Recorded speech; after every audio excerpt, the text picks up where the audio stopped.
like he never told them.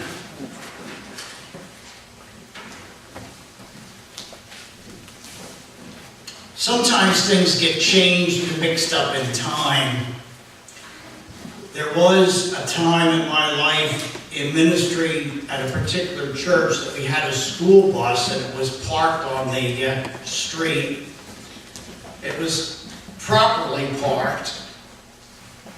Nevertheless, a man driving a truck hit the bus.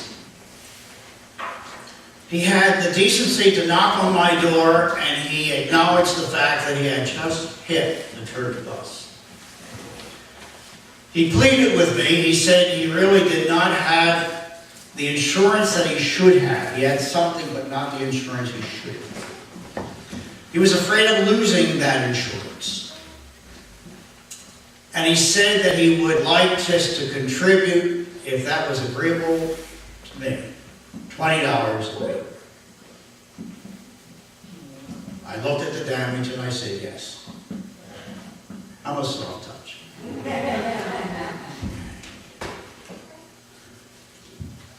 I did ask him, I said, how did this happen? You know, you're driving down the street. Yeah. The bus isn't moving, it's parked. Here. How did this happen? And he said that he was lighting a cigar, that he dropped the match, lost control of the truck, and it went into the side, the back half of the bus. I said, that would explain it. I told some of the leaders in the church the arrangement, and I gave them all the details, everything that I just said. So tell me why it was, some weeks after that, someone on the street is talking with me, and what they were inquiring about is this. They heard that I was driving the bus, and at the same time smoking a cigar, and that I hit the back of a truck. How do those things happen? You want to trace that. Say, where did that come from?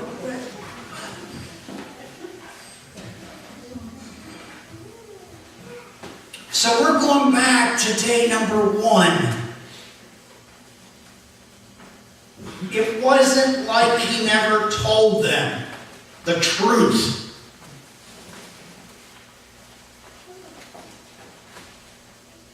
Now on late night TV, the man Johnny Carson.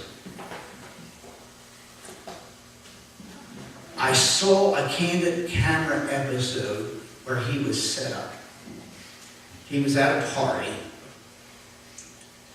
and they had about 6 double talkers there. They were gathered in a circle, in a cluster together, and they were like talking, you know, just chatting. Johnny Carson came in and joined with them. He just nodded, how do you do, and so forth. He's there. And you saw his eyes as he's listening to these men talk, you know.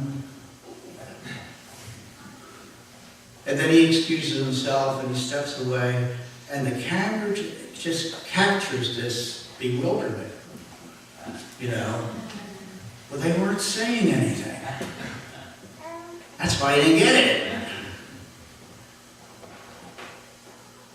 That's not what this is all about. It wasn't like he never told them. And it wasn't double talk. It was straight. It was clear.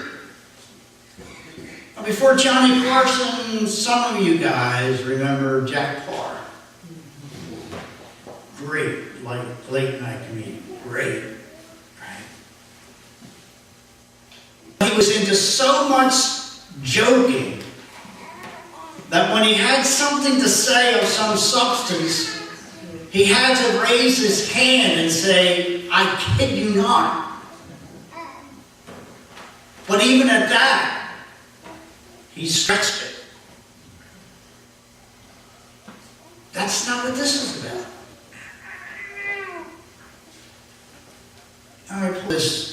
information up on the internet. Abraham Lincoln.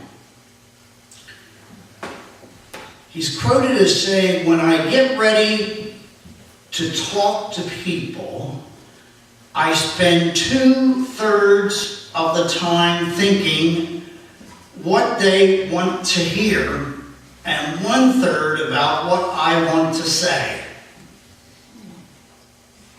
Well, I think that kind of makes some sense if you want to have a decent conversation with people. But that's not what this was about. It wasn't like he never told them. And he was not thinking about what they wanted to hear. It was what needed to be said. So now Woodrow Wilson, he said this: "If I am to speak 10 minutes, I need about a week for preparation. If 15 minutes, I need about 3 days. If half an hour, I can be prepared in 2 days.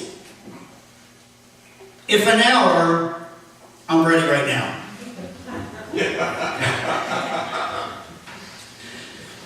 And I think you can follow that. All right? It wasn't like he never told them and this was off the cuff.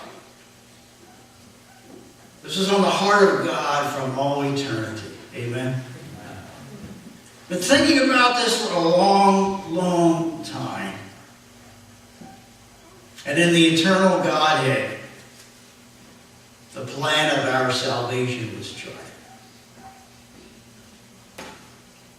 Edward R. Murrow. Some of you can picture him. You can't believe that newscast would have ever been like this, where he had a cigarette in his hand virtually the whole time while he was talking. All right? This is what he said in the 1950s. "The newest computer," late 50s, early 60s, "the newest computer can merely compound at speed the oldest problem in the relation between human beings, and in the end, the communication will be confronted with the old problem of what to say and how to say it." Now, always I'm saying all this for a reason, right? Let's look at Mark chapter 8. And what's neat about the Gospel of Mark is it's like the Reader's Digest version of it all. And the references that we are going to look at are so closely connected. Page, next page, next page. Mark chapter 8. He began to teach them that the Son of Man must suffer many things. Mark 8, verse 31. To suffer many things and be rejected by the elders, the chief priests, and the scribes, to be killed, and after 3 days rise again. Verse 32, he spoke this word, what? Openly.